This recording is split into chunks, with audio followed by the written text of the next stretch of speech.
Bueno, retomamos el trabajo después del receso, de las pequeñas vacaciones que tuvimos. Vamos a continuar hoy con el trabajo sobre el texto Lo inconsciente. Alguna introducción para retomar desde donde veníamos. Acuérdense que este texto forma parte de los textos que ubicamos como metapsicológicos, es decir, donde Freud nos va a dar el fundamento de aquellas cuestiones observables que aparecen en la clínica en el aspecto tópico, dinámico y económico. El texto Lo inconsciente, que es de 1915, es un texto en el que, por supuesto, Freud va a trabajar sobre el inconsciente como un sistema.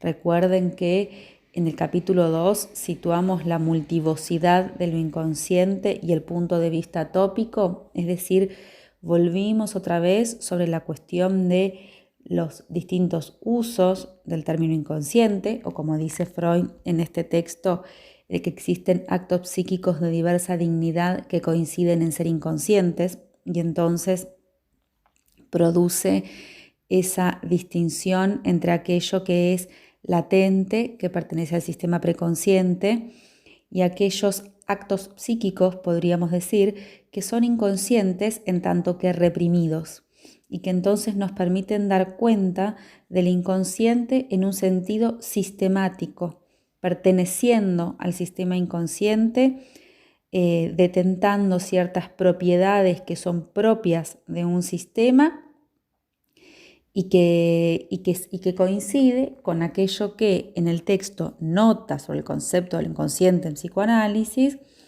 denominábamos como inconsciente dinámico e inconsciente sistemático. Eso en lo que hace al capítulo 2, es decir, a una primera introducción sobre la cuestión de lo tópico, del punto de vista tópico que nos hace Freud. En este capítulo también nos encontramos con algo que vamos a tener como recorrido del texto general, que es que Freud en este texto, una de las preguntas que se va a hacer es ¿qué ocurre cuando una representación inconsciente experimenta una transposición al sistema consciente? ¿Qué ocurre? Esa es una de las preguntas que ordenan todo el texto en general. Entonces, a lo largo de los capítulos que nosotros vamos a trabajar, podríamos decir que vamos a encontrar en líneas generales referencias a lo tópico, como dijimos antes, a la multivocidad de lo inconsciente y lo tópico. Vamos a encontrar también referencias a lo dinámico, es decir, esta idea de qué sucede en la transposición de un sistema a otro. Y vamos a encontrar también reflexiones en torno a lo económico. En líneas generales también podríamos pensar que este texto se llama Lo inconsciente, pero como Freud va a hablar del inconsciente como sistema coordinado siempre a la represión, vamos a poder extraer en este texto también conclusiones varias en torno a la represión. Es decir, que va a ser un texto en el que vamos a encontrar esta cuestión que les decía del abordaje de lo inconsciente desde el punto de vista tópico, dinámico y económico, pero también vamos a poder aclarar algunas cuestiones que nos han quedado pendientes, vamos a decir así, en lo que hace al funcionamiento de la represión. Esto es un punto muy importante.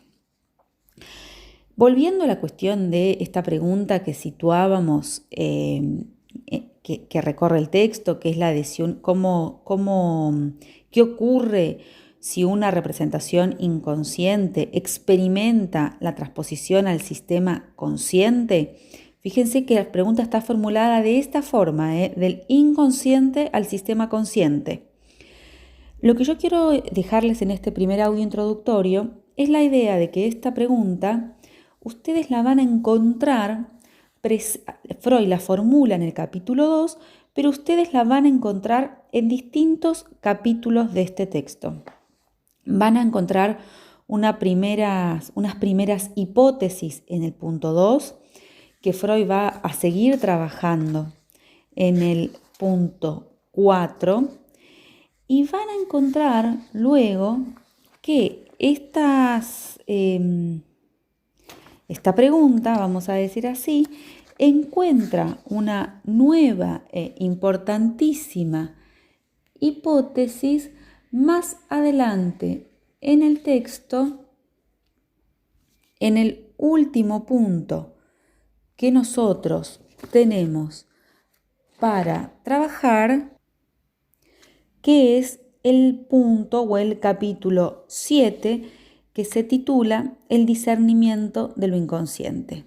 Insisto entonces, esta pregunta que Freud formula en el punto 2 es una pregunta que nos va a acompañar a lo largo del trabajo sobre este texto, que vamos a encontrarle dos hipótesis, así llamadas por Freud. Freud formula la pregunta en el punto 2 y dice que da respecto de esa pregunta dos hipótesis, es decir, dos respuestas posibles. Primeramente la que llamamos hipótesis tópica y luego la que llamamos hipótesis funcional.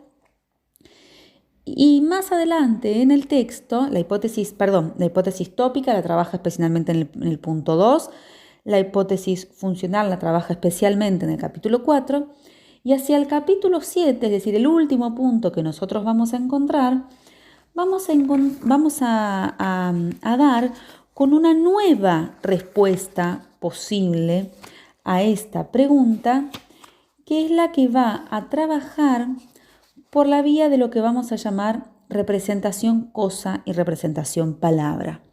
Les digo esto porque en el capítulo 7, Freud no va a llamar a esto hipótesis 3, pero podríamos nosotros en una operación de lectura poner en continuidad este capítulo 7 con aquella pregunta del punto 2. Espero poder transmitírselos a la medida que vayamos avanzando. El capítulo 5, que es el que me queda por situarles, es un capítulo en el que lo que Freud va a hacer es ubicar, tal como se denomina el capítulo, las propiedades particulares del sistema inconsciente. Es decir, va a caracterizar cuáles son esas propiedades diferenciales del sistema inconsciente en relación al preconsciente y la conciencia. Es decir, cuál es esa legalidad que hace del inconsciente un sistema con un modo de funcionamiento que le es propio. Podríamos pensar este capítulo en continuidad con algunas cosas que nosotros hemos trabajado ya en la interpretación de los sueños. Respecto de estas cuestiones en todo lo que vimos sobre proceso primario y proceso secundario, que aquí se va a retomar. Es un capítulo, si se quiere, de más fácil lectura, pero también muy importante. Bueno, esto a modo introductorio, diría, y general, sobre todo el texto Lo inconsciente, que es el último que vamos a abordar antes del repaso y luego de la evaluación. Yo entonces termino aquí este audio, así les queda este audio introductorio y les dejo ahora un audio de desarrollo para que escuchen respecto del texto. Seguimos, entonces termino este audio aquí. Nos vemos en el próximo audio. Hasta luego.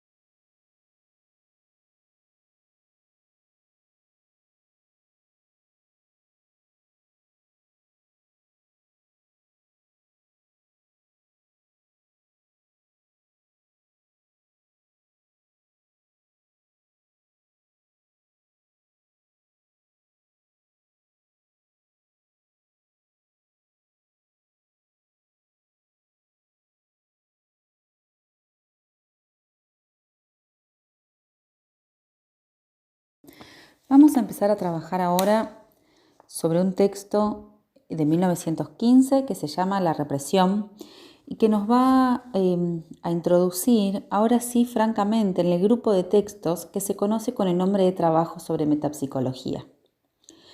Con metapsicología, Freud se va a referir a un conjunto de hipótesis que permiten dar cuenta de las observaciones clínicas, que organizan el fundamento de las observaciones y que para Freud es necesario aclarar que se puede hablar de metapsicología cuando damos cuenta de un proceso En el registro dinámico, es decir, en el movimiento de las representaciones en el aparato psíquico, en el registro tópico, es decir, en el registro de cada uno de los sistemas del aparato psíquico, y en el registro económico, es decir, en lo que hace a los movimientos de la cantidad, incluso podríamos decir al quantum también en términos de la pulsión.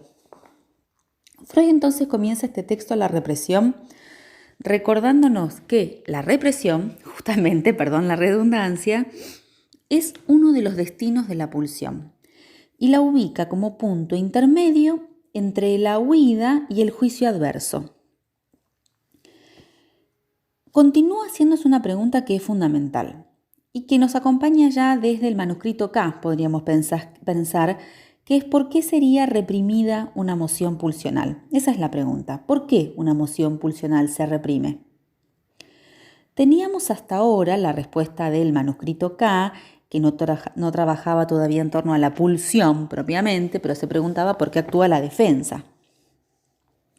Y se ubicaba su motivo en torno al displacer. Pero ahora, ¿cómo podríamos pensar en el displacer poniendo en marcha la represión si dijimos que la meta de la pulsión es siempre la satisfacción?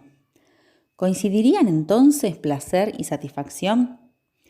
Freud presenta opciones, analiza situaciones, piensa en la situación de una estimulación constante en un órgano desde el exterior que lo ataca, es decir, el dolor, que incrementa la tensión, que es vivida como displacer.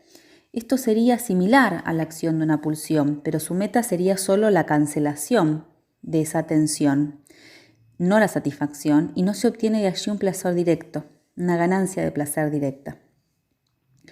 Con el hambre, que cuando es insatisfecho reclama satisfacción, por ejemplo, no podemos tampoco dar cuenta como modelo de la represión, ya que cuando insiste, no sucede con él nada que se parezca a la represión. Se trata, dice Freud, entonces de situaciones que no le permiten dar cuenta de la relación entre la pulsión y la represión, si bien podrían acercarse,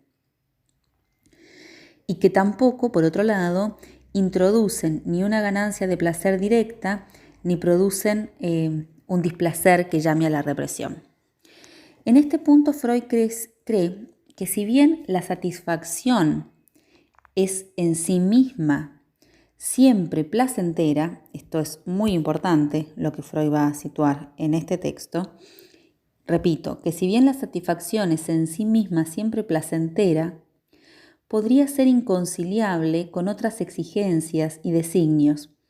Produciría entonces, o podría darse el caso, que algo produzca placer en un lugar, en un sistema, el inconsciente, por ejemplo, y displacer en otro, el preconsciente y la conciencia.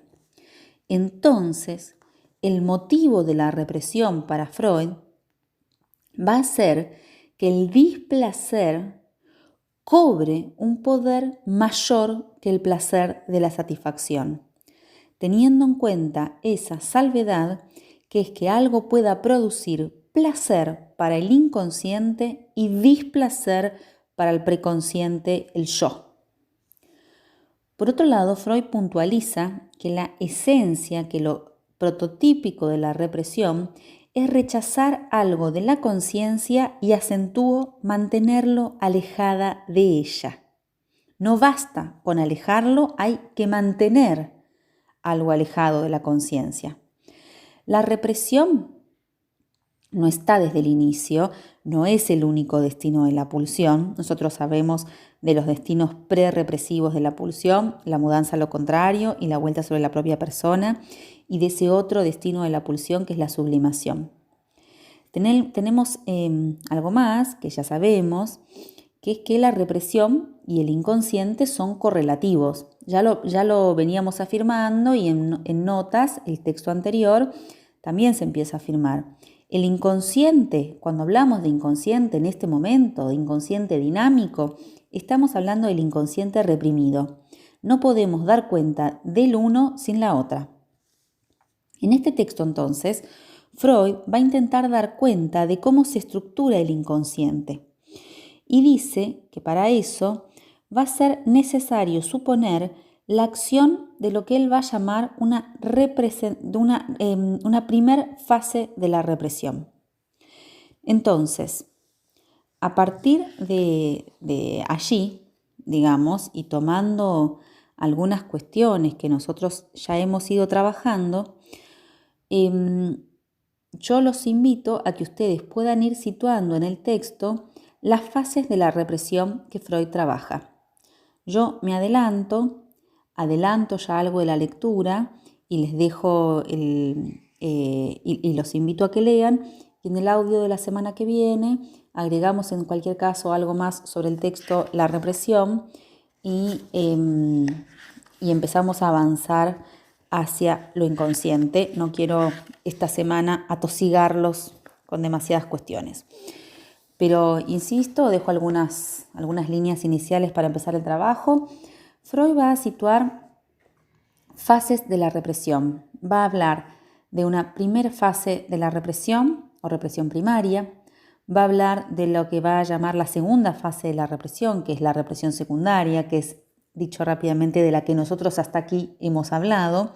Y va a ubicar un momento que va a ser el del retorno de lo reprimido. Podríamos decir momento que nosotros podríamos poner como el momento de la producción del síntoma, de la formación del inconsciente. Van a ver que a veces se leen esto como 3 fases, represión primaria, secundaria y retorno de lo reprimido, o como 2 fases, represión primaria, represión secundaria y fracaso y retorno de lo reprimido. Lo que tenemos que poder acentuar fuertemente es qué caracteriza a cada uno de estos momentos. La primera fase de la represión, dice Freud, consiste en que lo que él va a llamar el representante de la representación de pulsión se le deniega el acceso o la admisión a la conciencia y se establece lo que Freud va a llamar una fijación. Ese representante de la representación permanece inmutable y permanece reprimido primordialmente, fijado. Será lo que llamaremos lo reprimido primordial y la pulsión seguirá ligada a él. Pensémoslo así. Por la relación al otro, esto nosotros ya lo vimos, la pulsión alcanza lo psíquico por alguna vía proveniente desde lo somático. Bueno, ahora Freud está intentando pensar una vez más como el punto de origen. ¿Cómo se inscribe la pulsión en lo psíquico? Y Freud dice, la pulsión se inscribe en lo psíquico por la vía de lo que llama el representante de la representación, al que se le deniega el pasaje por el aparato psíquico, el pasaje hacia la conciencia, y se produce una fijación. Entonces, insisto, la represión primordial, la represión primaria, supone la inscripción de la pulsión en el aparato psíquico por vía de un representante psíquico de la pulsión, que es este representante de la representación. Dicha representación primaria es una operación que, como la mayoría de las veces en las que Freud habla de lo primario, no es observable, sino que es una deducción.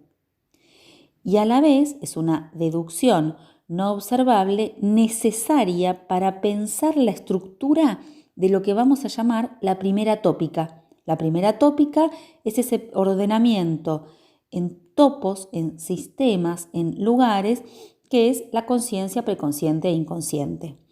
Esa primera tópica, esa estructura, depende de que haya un punto primario de inscripción de la pulsión en lo psíquico. En este punto es importante que ustedes trabajen la lectura de este texto con la traducción crítica que hay de la cátedra, la que está colgada en la página de internet de la cátedra, que trabajen sobre esa traducción porque hay algunas diferencias en este caso con la traducción de Amor-Rorty.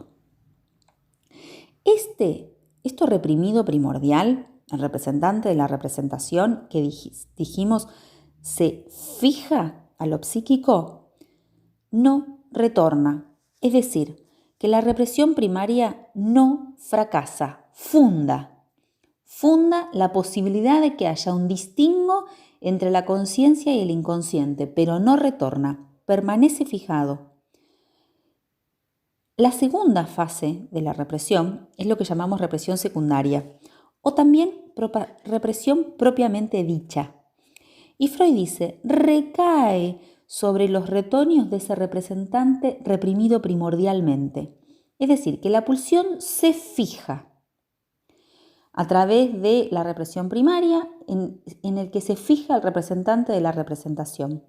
La pulsión sigue enlazada a él y desde ahí, vamos a decir así, prolifera, dice Freud, florece de alguna manera, si quieren.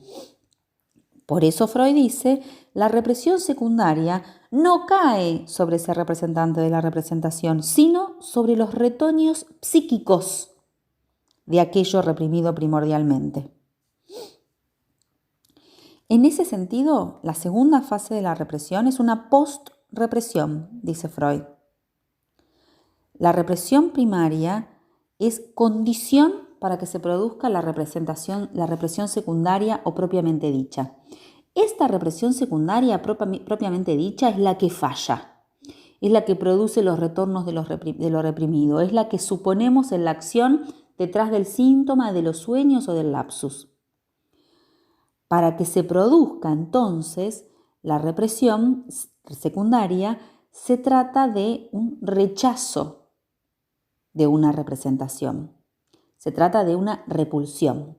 Pero recuerden que Freud dice también que debemos considerar cómo se mantiene la represión, qué hace que algo reprimido se mantenga como tal. Es decir, tenemos que considerar cómo se sostiene la represión. Y Freud dice, detrás de la represión va a haber entonces una fuerza de rechazo, pero también una de atracción.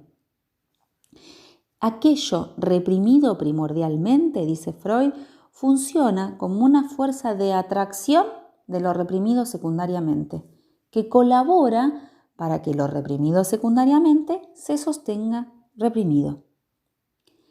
Entonces, el representante de la representación, reprimido primordialmente, se fija y permanece fijo. La pulsión impone una fuerza constante y sigue ligada a él, e impone que siga fijado, existiendo, inconsciente y produciendo retoños y anudando conexiones. Ahora, Freud también va a decir de este representante de la representación que prolifera en las sombras. Ese prolifera en las sombras es lo que decimos que produce retoños sobre lo que actúa la represión secundaria y que luego la represión secundaria, cuando falla, produce los retornos de lo reprimido. Entonces, tópicamente, la represión primaria funda lo inconsciente. La represión secundaria se ubica entre el inconsciente y el preconsciente. Y el representante de la representación sostiene, vamos a decir así, la posibilidad de que se produzca el retorno de lo reprimido porque se excluye de retornar. Insisto, lo fijado, lo reprimido primordialmente no retorna, pero en tanto es condición de posibilidad de fundar la tópica de lo inconsciente, entonces da también la posibilidad de que haya algo que sí deviene consciente y da la posibilidad de que la represión secundaria produzca el retorno de lo reprimido. Yo creo que por ahora los dejo con esto hasta acá. Tienen ya mucho para trabajar en esta distinción entre la represión primaria y secundaria. En el audio próximo yo terminaré de trabajar la represión situando algunas características propias de la represión que son muy importantes. Vamos a trabajar también algunas cuestiones en relación a la pulsión y la represión y vamos a tratar de hacer algún repaso de algunas cuestiones que nosotros ya hemos visto, pero que ahora necesitamos poner a trabajar nuevamente. Bueno, insisto, vamos de a poco, estos textos son complejos, les dejé ya un montón para que vayan avanzando y seguimos el trabajo la semana próxima. Les dejo un cariño, espero que estén todos muy bien.